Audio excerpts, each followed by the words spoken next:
कहानी पूस की रात। हल्कू ने आकर स्त्री से कहा, सहना आया है, लाओ जो रुपए रखे उसे दे दूं, किसी तरह गला तो छूटे। मुन्नी झाड़ू लगा रही थी, पीछे फिरकर बोली, 3 ही तो रुपए हैं, दे दोगे तो कंबल कहाँ से आवेगा। माघ पूस की रात हार में कैसे कटेगी। उससे कह दो फसल पर दे देंगे, अभी नहीं। हल्कू एक क्षण तक अनिश्चित दशा में खड़ा रहा। पूस सिर पर आ गया है, कंबल के बिना हार में रात को वह किसी तरह नहीं जा सकता। मगर सहना मानेगा नहीं, घुड़कियाँ जमावेगा, गालियाँ देगा। बला से जाड़ों में मरेंगे, बला तो सिर से टल जाएगी। यह सोचता हुआ वह अपनी भारी भरकम ढील लिए हुए स्त्री के समीप गया और खुशामद करके बोला, ला दे दे, गला तो छूटे, कंबल के लिए कोई दूसरा उपाय सोचूंगा। मुन्नी उसके पास से दूर हट गई और आंखें तरेरती हुई बोली, कर चुके दूसरा उपाय, ज़रा सुनूं तो कौन सा उपाय करोगे। कोई खैरात दे देगा कंबल। न जाने कितनी बाकी है जो किसी तरह चुकनी ही नहीं आती। मैं कहती हूँ तुम क्यों नहीं खेती छोड़ देते, मर मर कर काम करो, उपज हो तो बाकी दे दो। चलो छुट्टी हुई, बाकी चुकाने के लिए तो हमारा जन्म हुआ है, पेट के लिए मजूरी करो, ऐसे खेती से तो बाज आए। मैं रुपया ना दूंगी ना दूंगी। हल्कू उदास होकर बोला, तो क्या गाली खाऊं। मुन्नी ने तड़प कर कहा, गाली क्यों देगा, उसका राज है। मगर यह कहने के साथ ही उसकी तनी हुई बॉडी ढीली पड़ गई। हल्कू के उस वाक्य में जो कठोर सत्य था वह मानो एक भीषण जंतु की भांति उसे घूर रहा था। उसने जाकर आले पर से रुपए निकाले और हल्कू के हाथ में रख दिए। फिर बोली, तुम छोड़ दो अब की से खेती, मजूरी में जो सुख से एक रोटी तो खाने को मिलेगी, किसी की धौंस तो न रहेगी। अच्छी खेती है, मजूरी करके लाओ, वही भी उसी को झोंक दो और उस पर धौंस। हल्कू ने रुपए लिए और इस तरह बाहर चला मानो अपना हृदय निकाल कर देने जा रहा हो। उसने मजूरी से एक एक पैसा काट काट कर 3 रुपए कंबल के लिए जमा किए थे। वह आज निकले जा रहे थे। एक एक पग के साथ उसका मस्तक अपनी दीनता की भार से दबा जा रहा था। पूस की अंधेरी रात, आकाश पर तारे भी ठिठुरते हुए मालूम होते थे।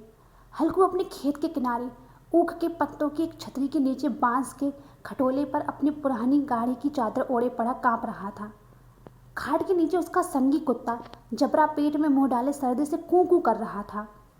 2 में से एक को भी नींद ना आती। हल्कू ने घुड़नियों को गर्दन में चिपकाते हुए कहा, क्यों जबरा, जाड़ा लगता है। कहता तो था घर में पुआल पर लेट रहे, तो यहाँ क्या लेने आए थे। अब खाओ ठंड, मैं क्या करूँ, जानते थे मैं यहाँ हलवा पूरी खाने आ रहा हूँ, दौड़े दौड़े आगे चले आए, अब रो नानी के नाम को। जबरा ने बड़े बड़े दुम हिलाई और अपनी कूकू को दीर्घ बनाता हुआ एक बार जमाहे लेकर चुप हो गया। उसकी श्वान बुद्धि ने शायद ताड़ लिया, स्वामी को मेरी कूकू से नींद नहीं आ रही है। हल्कू ने हाथ निकालकर जबरा की ठंडी पीठ सहलाते हुए कहा, कल से मत आना मेरे साथ, नहीं तो ठंडे हो जाओगे। यह रांड पछुआ न जाने कहाँ से बर्फ़ लिए आ रही है। उठूँ, फिर एक चिलम भरूँ, किसी तरह रात तो कटे। 8 चिलम तो पी चुका हूँ। यह खेती का मजा है। और एक एक भगवान ऐसे पड़े हैं जिनके पास जाड़ा जाए तो गर्मी से घबरा कर भागे। मोटे मोटे गद्दे, लिहाफ, कंबल, मजाल है जाड़े का गुजर हो जाए। तकदीर की खूबी, मजूरी हम करें, मजा दूसरे लूटे।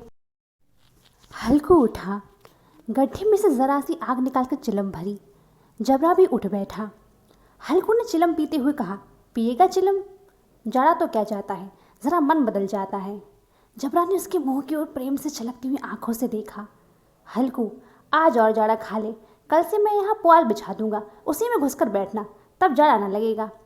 जबरा ने अपने पंजे उसकी घुटनियों पर रख दिए और उसके मुंह के पास अपना मुंह ले गया। हल्कू को उसकी गर्म सांस लगी। चिलम पीकर हल्कू फिर लेटा और निश्चय करके लेटा कि चाहे कुछ हो अब की बार सो जाएगा। पर एक ही क्षण में उसके हृदय में कंपन होने लगा। कभी इस करवट लेटता, कभी उस करवट, पर जाड़ा किसी पिशाच की भांति उसकी छाती को दबाए हुए था। जब किसी तरह ना रह गया तो उसने जबरा को धीरे से उठाया और उसके सिर को थपथपाकर उसे अपनी गोद में सुला लिया। कुत्ते की देह से जाने कैसी दुर्गंध आ रही थी, पर वह उसे अपनी गोद में चिपटाए हुए ऐसे सुख का अनुभव कर रहा था जो इधर उसे महीनों से ना मिला था। जबरा शायद यह समझ रहा था कि यही स्वर्ग है, और हल्कू की पवित्र आत्मा में तो उस कुत्ते के प्रति घृणा की गंध तक ना थी। अपने किसी अभिन्न मित्र या भाई को वह इतनी ही तत्परता से गले लगाता। वह अपनी दीनता से आहत ना था जिसने आज उसे इस दशा को पहुंचा दिया। नहीं, इस अनोखी मैत्री जैसे उसकी आत्मा के सब द्वार खोल दिए थे और उनका एक एक अणु प्रकाश से चमक रहा था। सहसा जबरा ने किसी जानवर की आहट पाई। इस विशेष आत्मीयता ने उसे एक नई स्फूर्ति पैदा कर दी थी जो हवा की ठंडे झोंके को तुच्छ समझती थी। वह झपट कर उठा और छपरी से बाहर आकर भौंकने लगा। हल्कू ने उसे कई बार चुमकार कर बुलाया, पर वह उसके पास ना आया। हार में चारों तरफ दौड़ता भौंकता रहा। एक क्षण के लिए भी आता तो तुरंत फिर दौड़ता। कर्तव्य उसके हृदय में अरमान की भांति उछल रहा था। 1 घंटा गुजर गया। रात ने शीत को हवा से धड़काना शुरू किया। हल्कू उठ बैठा और दोनों घुटनियों में छाती से मिलाकर सिर को उसमें छिपा लिया। फिर भी ठंड कम न हुई। ऐसा जान पड़ता था सारा रक्त जम गया है। धमनियों में रक्त की जगह हिम बह रहा है। उसने झुककर आकाश की ओर देखा। अभी कितनी रात बाकी है। सप्तऋषि अभी आकाश में आधे भी नहीं चढ़े। ऊपर आ जाएंगे तब कहीं सवेरा होगा। अभी पहर से ऊपर रात है। हल्कू के खेत से कोई एक गोली के टप्पे पर आमों का एक बाग था। पतझड़ शुरू हो गई थी। बाग में पत्तियों का ढेर लगा हुआ था। हल्कू ने सोचा चलकर पत्तियां बटोरूं और उन्हें जलाकर खूब तापूं। रात को कोई मुझे पत्तियां बटोरते देख तो समझे कोई भूत है, कौन जाने कोई जानवर ही छिपा बैठा हो। मगर अब बैठा नहीं रहा जाता। उसने पास के अरहर के खेत में जाकर कई पौधे उखाड़ लिए और उनका एक झाड़ू बनाकर हाथ में सुलगता हुआ उपला लिए बगीचे की तरफ चला। जबरा ने उसे आते देखा तो पास आया और दुम हिलाने लगा। हल्कू ने कहा, अब तो रहा नहीं जाता जबरू, चलो बगीचे में पत्तियां बटोर कर तापें। ठाटे हो जाएंगे तो फिर आकर सोएंगे। अभी तो बहुत रात है। जबरा ने कूकू करके सहमति प्रकट की और आगे आगे बगीचे की ओर चला। बगीचे में खूब अंधेरा छाया हुआ था और अंधकार में निर्दय पवन पत्तियों को कुचलता हुआ चला जाता था। वृक्षों से ओस की बूंदें टप टप नीचे टपक रही थी। एकाएक एक झोंका मेहंदी की फूलों की खुशबू लिए हुए आया। हल्कू ने कहा, कैसी अच्छी महक आई जबरू, तुम्हारी नाक में भी तो सुगंध आ रही है। जबरा को कहीं जमीन पर एक हड्डी पड़ी मिल गई थी, उसे चिचोड़ रहा था। हल्कू ने आग जमीन पर रख दी और पत्तियां बटोरने लगा। जरा देर में पत्तियों का ढेर लग गया। हाथ ठिठुरे जाते थे, नंगे पांव गले जाते थे और वह पत्तियों का पहाड़ खड़ा कर रहा था। इसी अलाव वह ठंड को जलाकर भस्म कर देगा। थोड़ी देर में अलाव जल उठा। उसकी लौ ऊपर वाले वृक्ष की पत्तियों को छू छू कर भागने लगी।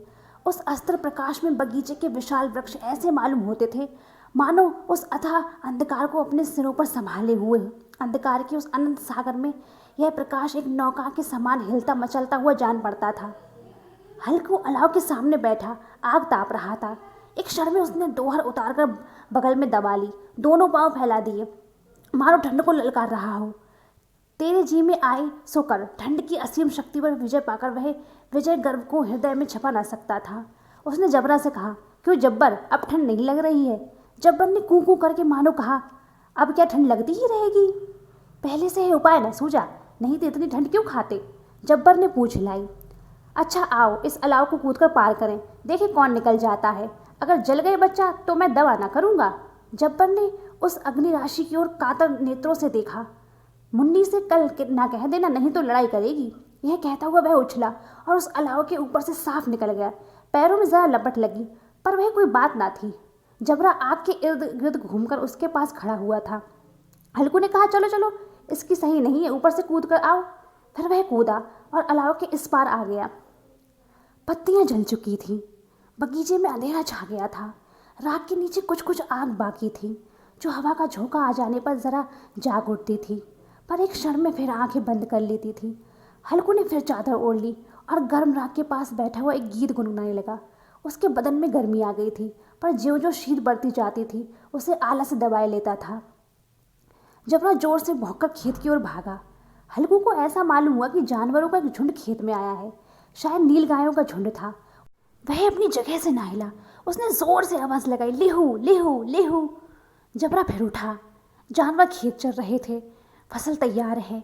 कैसी अच्छी खेती थी, पर ये दुष्ट जानवर उसका सर्वनाश किए डालते हैं। हल्कू पक्का इरादा करके उठा और 2-3-4 कदम चला, पर एकाएक हवा का ऐसा ठंडा चुभने वाला बिच्छू के डंक सा झोंका लगा कि वह फिर बुझते हुए अलाव के पास आ बैठा और राख को कुरेदकर अपनी ठंडी देह को गरमाने लगा। जबरा अपना गला फाड़ डालता था। नीलगाय खेत का सफाई किए डालती थी और हल्कू गम राख के पास शांत बैठा हुआ था। अकर्मण्यता ने रस्सियों की भांति उसे चारों तरफ से जकड़ रखा था। उसे गर्म राख के पास गर्म जमीन पर वह चादर ओढ़कर सो गया। सवेरे जब उसकी नींद खुली तब चारों तरफ धूप फैल गई थी और मुन्नी कह रही थी, क्या सोते ही रहोगे? तुम यहाँ आकर रम गए और उधर सारा खेत चौपट हो गया। हल्कू ने उठकर कहा, क्या तू खेत से होकर आ रही है? मुन्नी बोली, हाँ, सारे खेत का सत्यानाश हो गया। भला ऐसा भी कोई सोता है? तुम्हारे यहाँ मड़ैया डालने से क्या फ़ायदा हुआ? हल्कू ने बहाना किया, मैं मरते मरते बचा, तुझे अपनी खेत की पड़ी है? पेट में ऐसा दर्द हुआ कि मैं ही जानता हूँ। दोनों फिर खेत के डांड पर आए। देखा सारा खेत रौंदा पड़ा हुआ था और जबरा मड़ैया के नीचे चित लेटा, मानो प्राण ही ना हो। दोनों खेत की दशा देख रहे थे। मुन्नी के मुख पर उदासी छाई हुई थी, पर हल्कू प्रसन्न था। मुन्नी ने चिंतित होकर कहा, अब मजूरी करके मालगुजारी भरनी पड़ेगी। हल्कू ने प्रसन्न मुख से कहा, रात को ठंड में यहाँ सोना तो ना पड़ेगा।